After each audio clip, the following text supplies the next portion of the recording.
In the olden days, when we are approaching spring, virgins used to go around the village and collect seeds.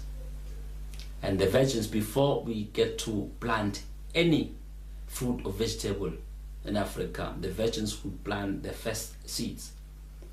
They'll go around collecting different kinds of seeds, and they will plant those seeds in the garden called Ingadi Nomkhulwane, the garden of Nomkhulwane. Nomkhulwane is a principle of the feminine principle of God. Virgins, because they are regarded as the flowers of the nation in human form, they'll be the one who plant that garden.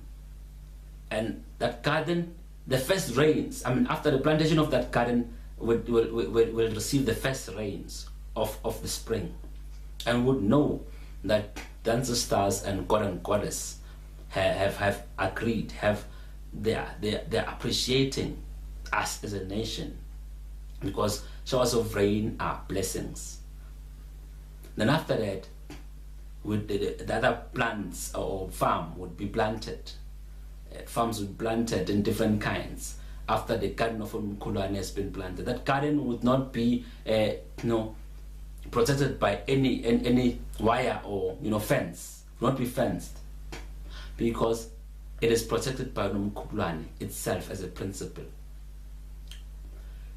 Now, where does this take us? This example or this reference to that principle takes us to also a connection between man and spirit, also between the duty of man and that which man values. Today, when we see drought, we understand that it's because we've got no virgins anymore who'd be used, who are viewed as the flowers of the nation, who'd be used or who'd serve Nomkhulwane, to which Nomkhulwane would respond with the rain to bless the whole nation. Now, it is the relationship between us and our daughters that has failed, that is causing us drought. Now, this therefore says there is no alignment anymore between us and ancestors. Hence, we are poor. Hence, we're losing everything that is not ours but theirs. Today, a black nation has lost everything it has worked for, and even things that were given by the ancestors. The reason is because we don't see how we relate to other people's things. My neighbor has a shop. I don't see how I relate to that shop. There's not commonality between me and the neighbor about that shop.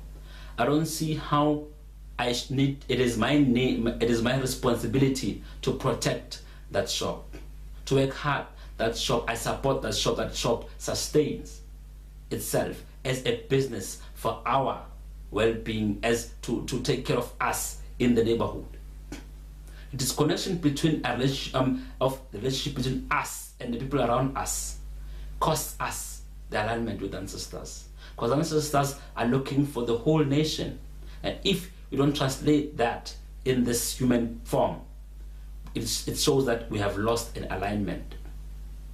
If my neighbor's shop, I viewed it as a part of my resource, some that will take care of me, because when I need bread, I won't have to travel a distance, but I have to go and purchase bread and get bread.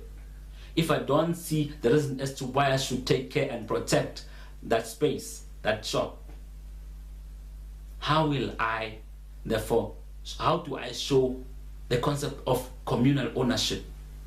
Even though it is my neighbor who is taking care of that shop, who owns the shop, it is for our whole community's benefit. But if we don't see that shop as something that benefits us as a community, we will lose. There will be no relationship between me and the shop and the owner's shop. Whenever there are problems that are faced by the owner, it won't be my problem. Whenever there are problems that are faced by me, not the owner, and owner view those problems as my problem alone, something that he does not have business on, the relationship is breaking down. It shows that the ancestors are not being respected, because when the ancestors give me food, they give me food to feed their kids, because kids are not mine. I don't manufacture kids. They give me wealth to take care of the nation. That is why kings serve on behalf of the ancestors. A king that does not serve the people, that king will lose his kingship. We have lost our kingship. We have lost our royalty because we're not taking care of each other. When ancestors give you wealth, they don't give you wealth to take care of, to build a fence around your wealth and others leave us in poverty. They give you wealth to take care of the family. Because city ancestors don't give ngesandla. God doesn't give you by hand, but God gives you through other people. Now, if you don't understand the concept of communal ownership, that we need to take care of each other, of one another, then we're going to lose everything that ancestors have brought us, because nothing is owned by us. Everything belongs to them. Things come to us through us.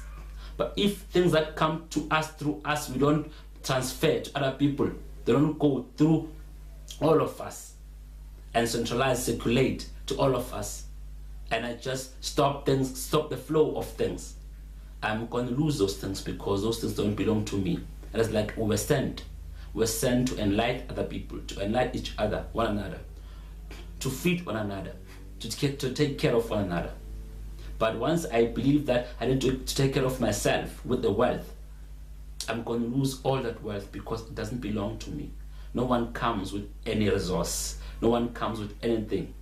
But we come clinching, in fact, nothing but the gifts from the ancestors.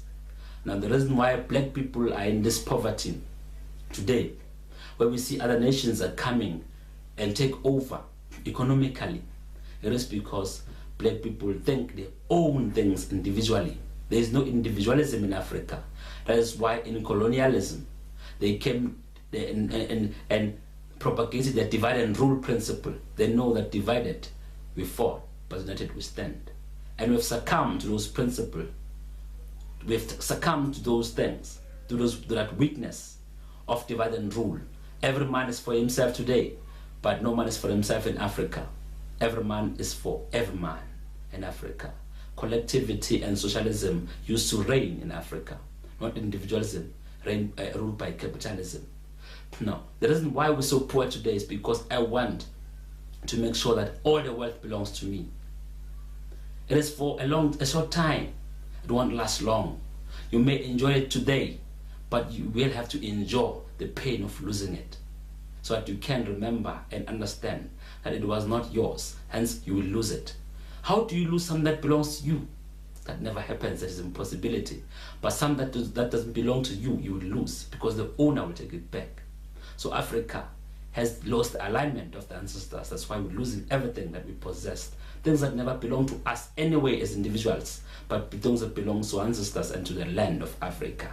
We have to have this jealous of ourselves and our neighbors, of our land and possessions. But we're not, because it shows that we don't value our ancestors. So how can we value their gifts? Listen.